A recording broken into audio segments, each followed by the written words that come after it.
Here's the reality no one prepares men for. Women judge you on behaviors you never realized mattered, and they lose respect for mistakes you didn't know you were making. That's why so many men only understand women after the damage is already done. Today, I'm giving you the chance to get ahead by breaking down the 10 harshest truths about women that you were never taught. These truths reveal why she respects one man but not another, why she feels safe with some and guarded with others, and why she stays or why she leaves. If you're tired of repeating the same painful relationship patterns, pay attention. This is where everything starts to change. Before we move forward, I want you to pause and ask yourself something. How many times have you blamed yourself for a relationship falling apart without truly understanding what was happening beneath the surface? How many times did you think effort, patience, or loyalty would fix everything, only to end up feeling lost and questioning your worth? If those moments sound familiar, it's time to look at women through a different lens. Like this video and subscribe before we continue. And once these truths unfold, you'll understand why your past relationships played out the way they did. Let's begin. Number one, you will be used for what you lead with. You will be used for what you lead with. And most men never realize they set the entire tone of the relationship the moment they show up. When a woman meets you, she isn't just listening to what you say. She's reading the signals you broadcast without even noticing. If the first thing you showcase is money, status, or lifestyle, she will naturally categorize you as a man whose value is measured in what he can provide. If you lead with excessive friendliness, instant availability, or overeagerness, she'll file you under easy to influence. And if you hide your real identity behind surface level gestures, she won't see the man, she'll only see the benefits. This isn't malice, it's pattern recognition. Women scan for strength, confidence, emotional steadiness, and direction the same way men instinctively read physical indicators of attraction. The problem is that men often advertise the wrong version of themselves. I've seen it countless times. A man spends the first few weeks flashing luxury dinners, spontaneous gifts, and weekend trips, and then complains that she only cared about what he gave her, but that's the frame he built from day one. She didn't use you. You marketed yourself as a walking wallet. If you want a different outcome, you have to lead with a different message. Show your boundaries, show your focus, show your values and your sense of direction. Show the parts of you that can't be purchased, imitated, or manipulated. And do not reveal your finances or overinvest before a genuine commitment exists. When you control the frame, you control how the connection forms and how she perceives you from the very beginning. Number two, a woman will run over you if you let her. A woman rarely wants to take control of a relationship, but she will step into that position the moment you step out of it. When a man is afraid of losing a woman, he starts negotiating with his own strength. He softens his voice, suppresses his opinions, avoids confrontation, and convinces himself that keeping the peace is the same as keeping the relationship. But to a woman, that behavior doesn't feel like love, and it feels like instability, the kind that forces her into a role she never wanted. Women are wired to seek certainty, not domination, certainty. And when you consistently back down, she doesn't relax around you. She compensates for you. She becomes sharper, more controlling, more reactive. Not because she enjoys power, but because your absence of leadership makes her feel unprotected. I've watched this dynamic play out too many times. A man who thinks being easygoing is attractive, while the woman next to him loses respect every time he refuses to stand his ground. If you don't lead, she has to, and she'll resent you for it. Respect and femininity collapse the moment she feels she must take charge to survive the emotional chaos you're too afraid to handle. And the tragedy is this: men who fear losing a woman almost always lose her because of that fear. You don't need to raise your voice, demand authority, or prove dominance. You simply need to hold your ground. Say no with a calm tone. Don't run after every disagreement trying to patch the moment with desperate comfort. Set standards for how you expect to be spoken to and how you handle conflict. Power in a relationship doesn't disappear, it's handed over. Your job is to stop giving it away. Number three, nice guys usually finish last. There's a difference between being a genuinely good man and being the kind of nice guy who constantly performs kindness to earn approval. One is rooted in strength, the other is rooted in fear. And women feel that difference instantly. A good man has a backbone, a direction, and a sense of self. A nice guy has none of that. He just has a collection of soft behaviors he hopes will compensate for the identity he never built. Women aren't repelled by kindness, they're repelled by the insecurity behind it. When a man is overly eager to please, overly available, or overly accommodating, a woman doesn't see him as generous. She sees him as dependent on her reaction for his sense of worth, and nothing kills feminine attraction faster than a man who needs her approval more than he needs his own integrity. There's a familiar pattern here. A man who cancels his plans for her, agrees with everything she says, hides his frustrations, and tries to keep the vibe positive. Meanwhile, she slowly withdraws, becomes colder, and starts questioning why she feels nothing. He confuses peacekeeping with connection, but she feels the truth. He's performing for her affection, not standing in his reality. Being nice doesn't make you attractive. Being a man with standards does. Women often return to a nice guy only after they're exhausted from the chase, not because they're drawn to him, but because he feels safe and predictable. That's comfort, not desire. And you never want to be the man she chooses out of fatigue. If you want respect and attraction, stop over-giving, stop over-explaining, and stop being scared to disagree. Confidence isn't loud. It's the ability to hold your position without trembling. When you respect yourself, she finally has a reason to respect you too. Number 4, most women struggle to empathize with men. Women grow up hearing one message about men. They're strong, they don't break, they don't feel the way we do, and because of that, many women move through adulthood assuming men are emotional fortresses, unshakable, self-contained, and always fine. So when a man finally opens up, not with structure but with raw overwhelm, some women don't lean in with comfort, they step back with confusion. To them, a man's emotional collapse doesn't signal vulnerability, it signals instability. This isn't cruelty, it's conditioning. Women aren't taught how to hold a man's emotional weight. They're taught to rely on his. So when he unloads in a way that feels directionless, she doesn't know what to do with it. I've watched it unfold countless times. A man finally shares his fears, anxieties, or uncertainties, hoping it will bring them closer. But instead, she grows distant, less attracted, even irritated. Not because she doesn't care, but because she feels unsafe when the person she depends on suddenly needs her to be the anchor. She wasn't cold. She was never trained to hold a man's emotions. And here's the trap. When men confide without structure, they don't create intimacy. They lose respect. Vulnerability is powerful, but only when delivered from a place of clarity rather than collapse. This means you need a support circle that isn't centered on your partner, mentors, brothers, purpose-driven spaces where your emotions can be processed without destabilizing your relationship. And when you do choose to share with a woman, do it with intention. Here's what I'm feeling, here's why, and here's what I'm doing about it.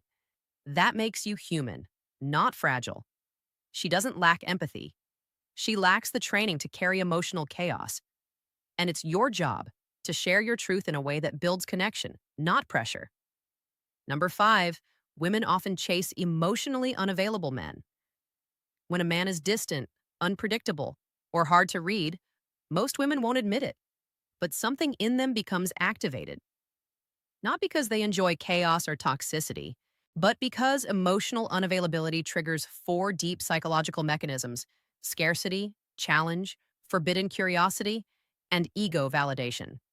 And those instincts operate far faster than logic ever will. Scarcity makes her think, if he's this selective, he must be valuable. The challenge whispers, I want to be the one who breaks through. The forbidden element adds an electric thrill. She knows he's not ideal, which makes him even more intriguing. And then ego steps in. If I can make him open up, it means I matter more than the others. By the time she realizes what's happening, she's already investing in someone who gives her just enough to stay hooked, but never enough to feel secure. I've seen this countless times. A woman leaving a grounded, consistent man for the one who barely texts back, thinking she's chasing chemistry when really she's chasing validation. She didn't fall for him. She fell for what winning him would mean about her. Here's the trap for men. Some try to mimic this behavior, thinking coldness equals attraction. It doesn't. It only creates confusion and emotional games that eventually backfire.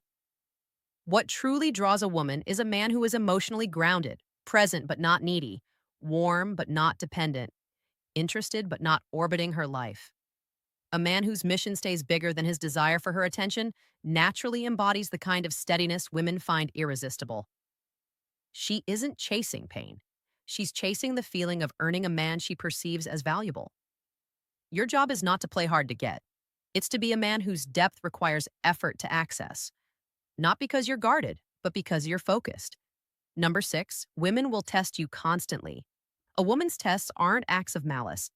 They're emotional checkpoints, quiet ways of asking, can I trust the man you claim to be? And whether she realizes it or not, she will test you in 5 very specific ways: compatibility, trustworthiness, confidence, genuine interest, and boundaries. Each one reveals how stable, reliable, and grounded you really are. Sometimes the tests are small. She challenges your opinion, shows up late, or tosses a light remark to see how you react. Other times they are more subtle. She becomes slightly distant to gauge whether you'll panic, or she pushes a limit to see if you'll enforce your standards. These moments tell her everything she needs to know, not about your words, but about your backbone. Every test is her asking, are you who you say you are? The mistake men make is reacting emotionally, lecturing, or taking it personally. The moment you overreact, you confirm her worst fear, that your confidence is only a performance. But when you respond calmly without irritation or fear, you communicate something far more powerful, that you're steady, even when the emotional wind shifts. If she disrespects you, you don't explode. You call it out directly without drama. If she pushes your boundaries, you don't negotiate them away. You hold them.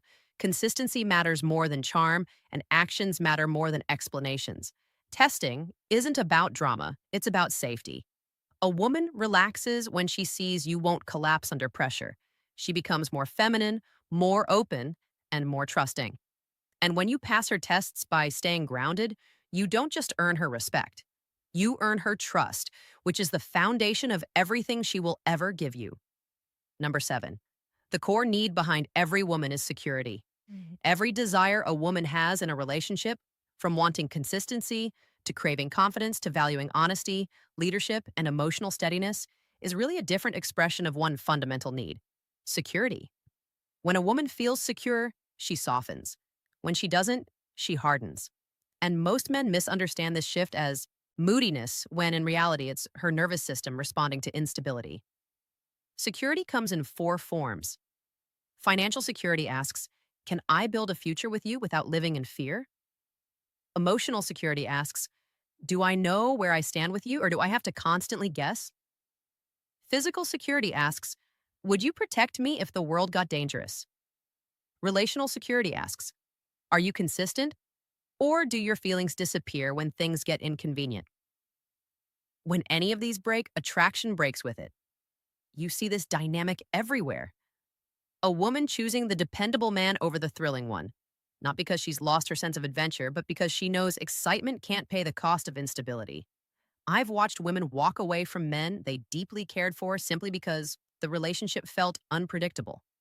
And I've watched them stay with men they didn't fully love because stability felt safer than passion. She can survive without excitement. She cannot survive without security.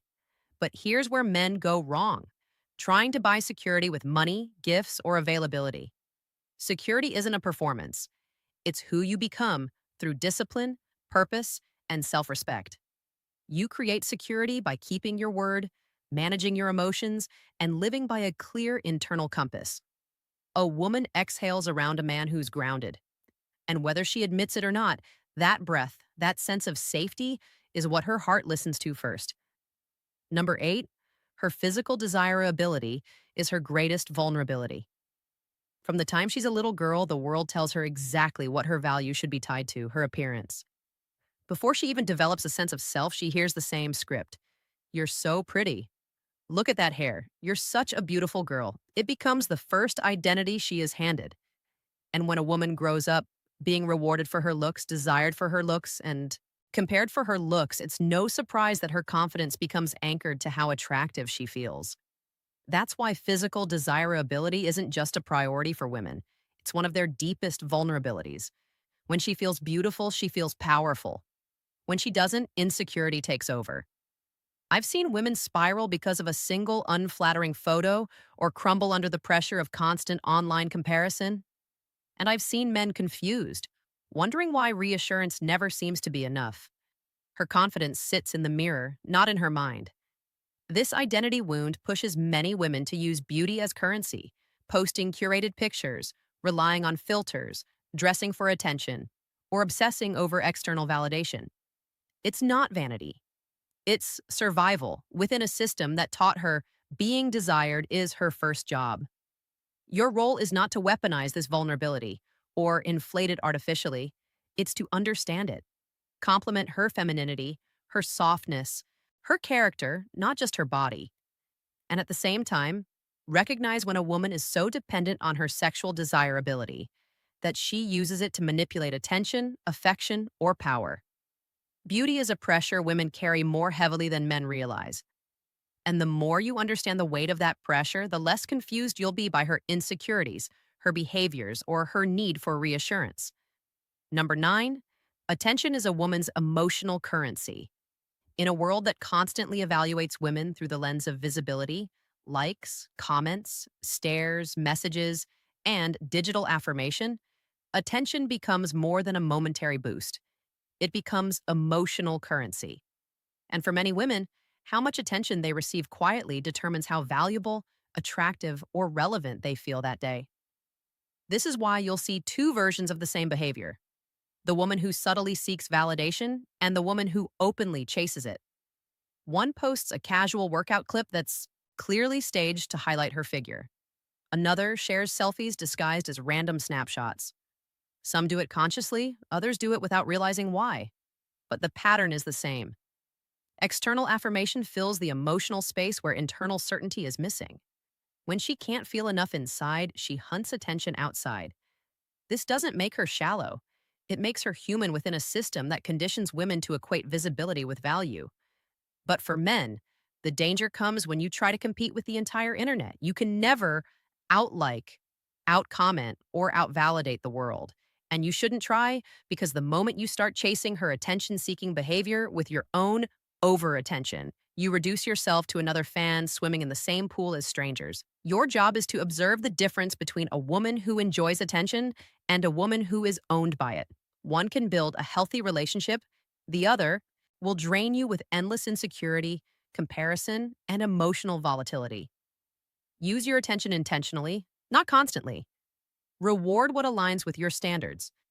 Challenge what crosses your boundaries, and decide for yourself what kind of online behavior you're willing to accept. Then stand by it. Attention isn't the problem. Dependence on attention is, and learning that distinction will save you from women who can't stay grounded without a spotlight. Number 10, she usually won't match your sex drive. At the beginning of a relationship, desire feels effortless. The chemistry is new, the curiosity is high, and both of you are flooded with the thrill of discovery. But as the relationship settles, reality steps in. And for most women, desire isn't a constant flame. It's a reflection of safety, emotional climate, and the pressure she carries in her daily life. Men often misinterpret this shift as rejection, when in truth, it's biology and psychology operating exactly as designed. Women experience intimacy differently. Their bodies respond to stress, emotional tension, and uncertainty far more dramatically. If her mind doesn't feel safe, her body won't either. I've seen countless situations where a woman's drive dropped, not because she stopped loving the man, but because the relationship felt unstable, or because she was overwhelmed, exhausted, or emotionally disconnected. If she doesn't feel safe, her desire shuts down before her words do. This is where many men fall into the wrong strategy: trying harder, asking more, or using affection as a negotiation tool. But pressure doesn't create connection, it destroys it. The way forward is to shift your focus from frequency to environment. Build emotional stability. Communicate without defensiveness. Handle conflict without escalation. Lead with presence, not demand. And if there's a lasting mismatch in desire, the solution isn't resentment or silence. It's an honest conversation about expectations, needs, and compatibility done without blame. Sometimes alignment requires effort. Sometimes it reveals deeper imbalance. Either way, approaching it with grounded clarity creates far better outcomes than pushing, pleading, or withdrawing. Sex is not the glue of a relationship. It's the expression of a connection that already feels safe, steady, and emotionally open. Take care of the foundation, and desire has room to breathe again. When you step back and look at these 10 truths as a whole, a different picture starts to form. One that has nothing to do with women being cruel, confusing, or impossible to understand. What you're really seeing is a set of emotional patterns shaped by biology, conditioning, and survival instincts. Patterns that most men never learn to read until they've already lost years of their life, their confidence, or their sense of self trying to navigate relationships blind. Women respond to leadership, security, and confidence because those qualities signal stability. They relax when they sense direction. They trust when your actions match your words. And they open their hearts when your presence communicates strength instead of neediness, but they collapse under uncertainty, inconsistency, emotional volatility, or a man who abandons himself for approval. Not because they want perfection, but because their nervous system simply can't rest around instability. You don't lose in love because women are complicated. You lose because no one taught you the rules. The truth is this: you cannot change how women fundamentally operate, but you can change how you show up. You can raise your standards, sharpen your emotional awareness, and stop tolerating behavior that drains you. You can choose women who choose you back, not because they're desperate or tired, but because they see your value clearly. And most importantly, you can build the kind of inner stability that makes you unshakable, regardless of who walks into or out of your life. If this opened your eyes, subscribe. If you want men to stop repeating the same emotional mistakes, share it. And tell me in the comments which truth finally made things make sense. Because at the end of the day, you have two choices: learn these truths now or learn them again through heartbreak.